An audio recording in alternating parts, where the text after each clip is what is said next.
Dendeng kuah atau dendeng lombok bakua. Assalamualaikum warahmatullahi wabarakatuh. Langsung saja ya, kita siapkan bahan-bahannya. Rempah-rempahnya kita giling terlebih dahulu sampai sedikit halus. Jika sudah, baru masukkan bawang putih, garam, dan jahe, lalu giling sampai halus. Jika mau simpel boleh langsung di blender saja ya. Blender sampai halus. Nah, ini sudah. Karena ini cuma sedikit, jadi Uni giling pakai batu lado saja. Ini adalah daging dendeng yang sudah diiris tipis. Kalau di sini sudah diiriskan langsung oleh pedagangnya. Masukkan bumbu yang sudah dihaluskan, air, aduk rata.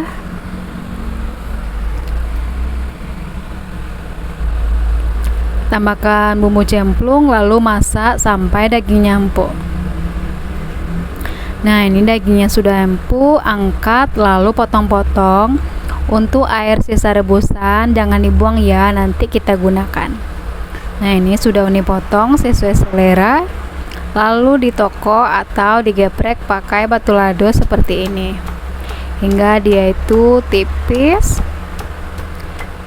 Nah, lebih kurang seperti ini ya.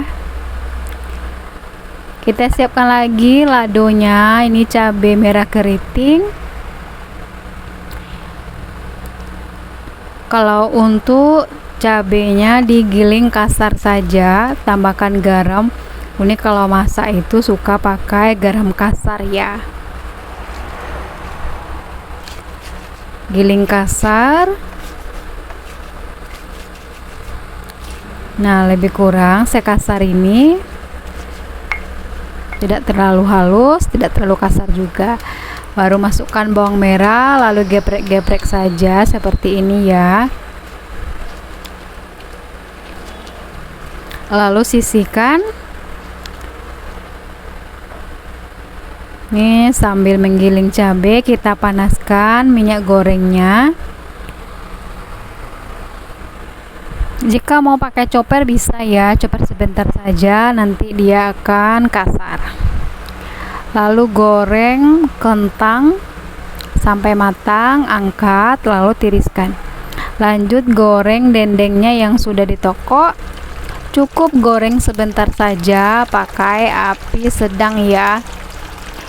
Karena kita mau tekstur dagingnya lembut dan tidak keras, jadi cukup goreng sebentar saja. Ini sudah, lalu tiriskan.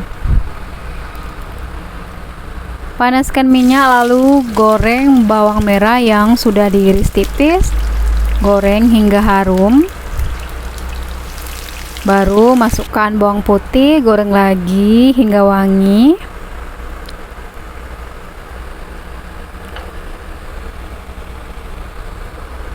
Baru masukkan cabai yang sudah digiling kasar. Aduk rata, masak hingga cabainya harum. Nah, ini sudah ya, lebih kurang seperti ini hasilnya. Baru masukkan air sisa rebusan daging, air kelapa. Tambahkan bumbu cemplungnya, ada serai dan ada daun jeruk. Dan ini tidak Uni tambahkan lagi garam karena saat menggiling cabai udah pakai garam dan air rebusannya juga udah pakai garam ya. Nanti koreksi rasa, kalau kurang boleh ditambah. Setelah mendidih baru masukkan daging, kentang, dan tomat yang sudah diiris. Masak lagi sampai mendidih dan bumbunya meresap. Jika teman-teman mau tambahkan micin atau penyedap rasa, silahkan. Kalau ini masak tanpa penyedap rasa ya. Nah, ini sudah mendidih. Ini sudah matang ya. Nah, ini dia sudah matang. Jadi cara membuat dendeng lombok bakuahnya sangatlah mudah. Rasanya ada manis-manisnya ya dari kuahnya, pakai air kelapa. Ini dia dendengnya sudah jadi. Terima kasih, selamat mencoba. Assalamualaikum warahmatullahi wabarakatuh.